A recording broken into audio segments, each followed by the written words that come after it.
देखिए, आज हम लोग केमिस्ट्री में पढ़ेंगे नर्स्ट का समीकरण। इसके पहले हम लोग विद्युत रासायनिक श्रेणी पढ़ चुके हैं। देखिए, नर्स्ट के समीकरण के बारे में हम लोग पढ़ेंगे क्या। एक वैज्ञानिक थे नर्स्ट, बहुत ध्यान दीजिए, बहुत इंपॉर्टेंट भी है। एक वैज्ञानिक थे नर्स्ट। नर्स्ट ने क्या किया, देखिए, किसी सेल का जो विद्युत वाहक बल होता है और जो सांद्रता होती है, उनके बीच जो संबंध पाया जाता है, उस संबंध को एक समीकरण के द्वारा प्रस्तुत किया, व्यक्त किया। उसी समीकरण को हम क्या कहते हैं, नर्स्ट का समीकरण।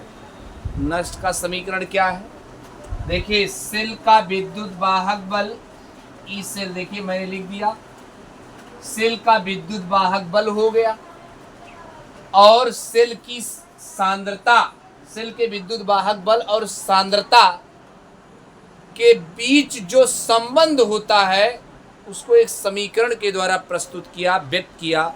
वही समीकरण नर्स्ट का समीकरण।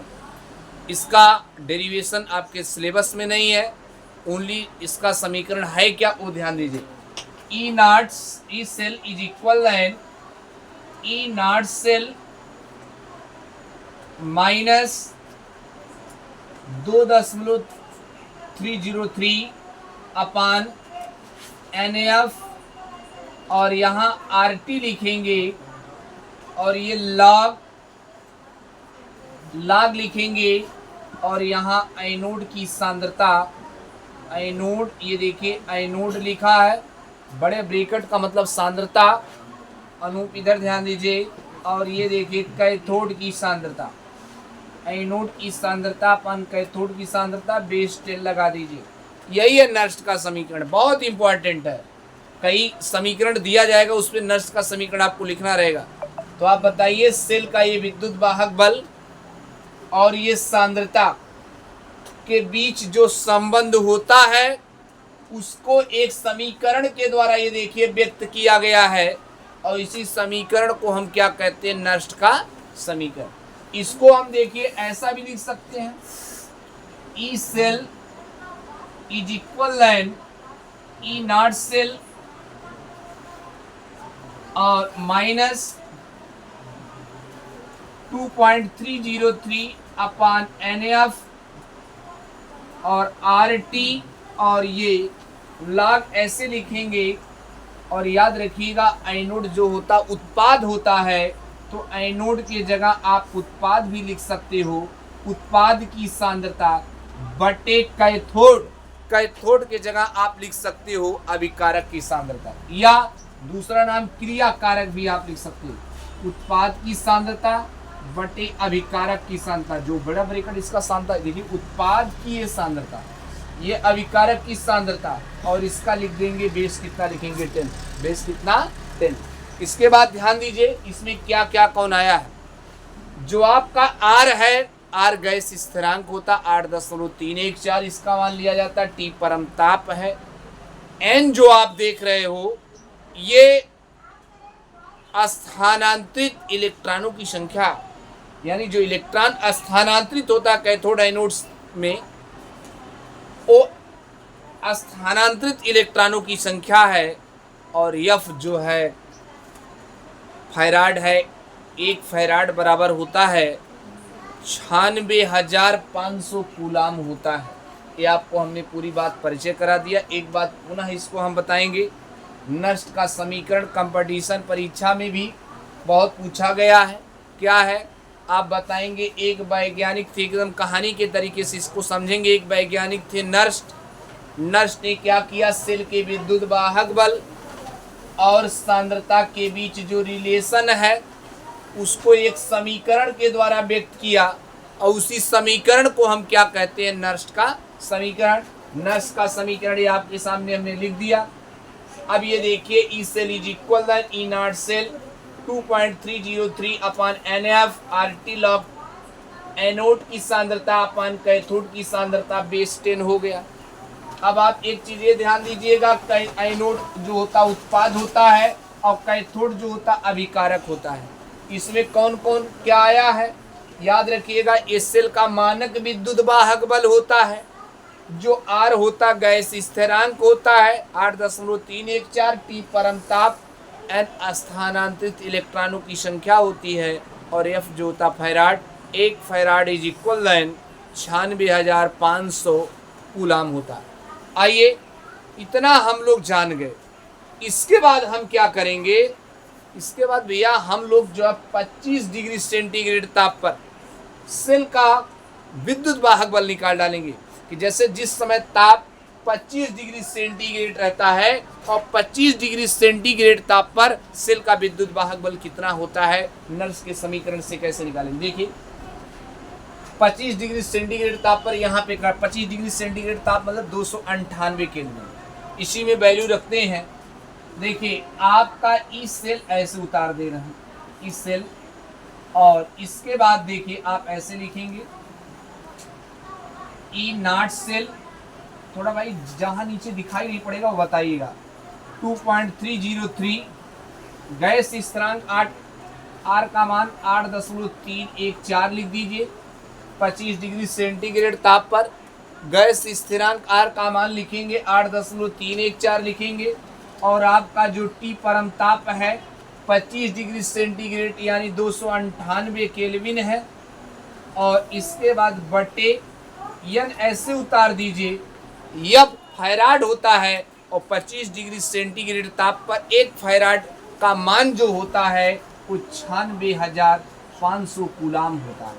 तो आप लिख देंगे 96,500 कूलाम, और यहाँ पर आप ऐसे लिखेंगे उत्पाद की सांद्रता, ये देखिए उत्पाद की सांद्रता अपान ये लिखेंगे अभिकारक की सांद्रता, उत्पाद की सांद्रता अभिकारक की सांद्रता, और इसका आप जो है यहाँ पर बेस 10 लगा देंगे। बेस कितना लगा देंगे, 10 लगाएंगे। इसके बाद देखिए ये दिखाई पड़ रहा भाई यहाँ पे, इसके बाद देखिए ई सेल आप ऐसे दिखाई पड़ रहा ना, यहाँ ध्यान दीजिए, ई सेल को E cell, E naught cell को ई नॉट सेल, और ये टोटल आप सॉल्व करेंगे 2.30, 8.314, 298 और 96500, इसको टोटल सॉल्व करेंगे तो आपका 0.0591 अपान एन होगा, और यहाँ सॉरी हमने देखिए एक चीज़ नहीं लिखा 298, और ये लाग हमने नहीं लिखा है लाग, इसके बाद लाग, और ये देखिए यहाँ लिखेंगे उत्पाद की सांद्रता, और बटे यहाँ लिखेंगे अभिकारक की सांद्रता। क्या ये अभी दिखाई पड़ रहा है, यहाँ तक दिखाई पड़ रहा, अभिकारक की सांद्रता, और ये यहाँ पर बेस 10 लगा देंगे। ये देखिए 25 डिग्री सेंटीग्रेड ताप पर आप इसको नोट भी कर सकते हो, ये 25 डिग्री सेंटीग्रेड ताप पर ये देखिए नर्स्ट का समीकरण बनेगा।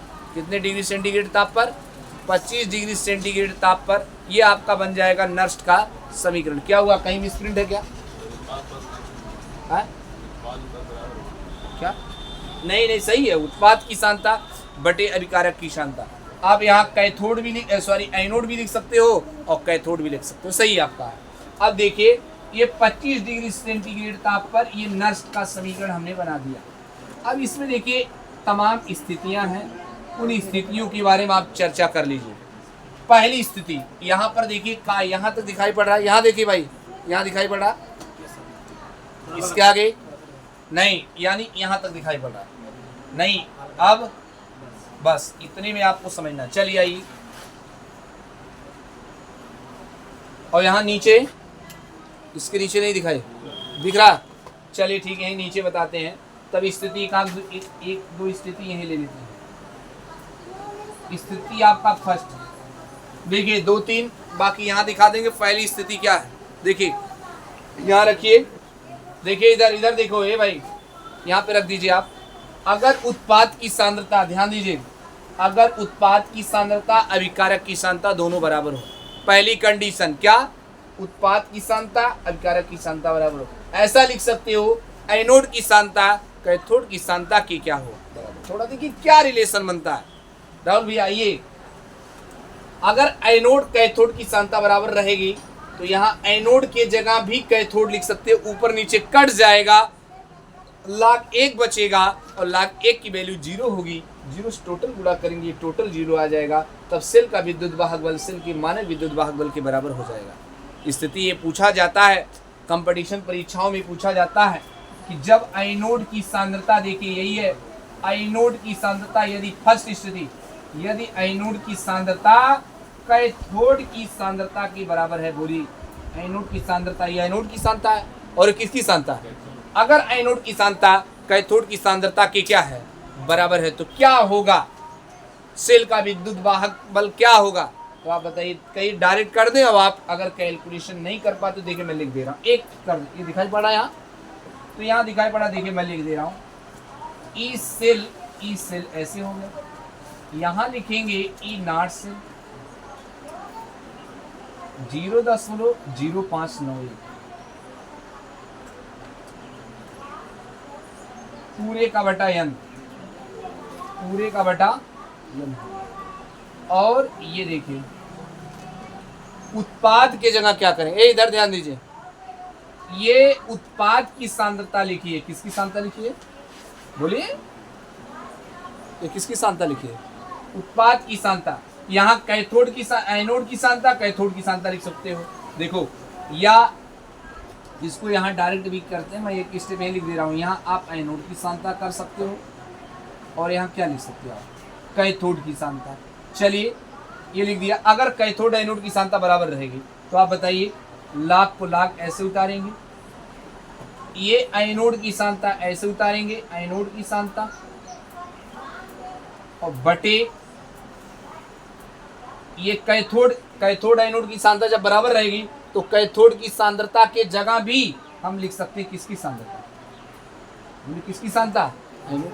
अब ये ऊपर नीचे एनोड एनोड क्या हो जाएगा, बोलिए, एनोड एनोड ऊपर नीचे क्या हो जाएगा, कैंसिल, तो ये log 1 बनेगा, और log 1 की वैल्यू होती कितनी है, 0, log 1 की वैल्यू कितनी होती है, और आप 0 से गुणा करेंगे टोटल 0 हो जाएगा, ये टोटल कितना हो जाएगा, तब आपका आ जाएगा ई सेल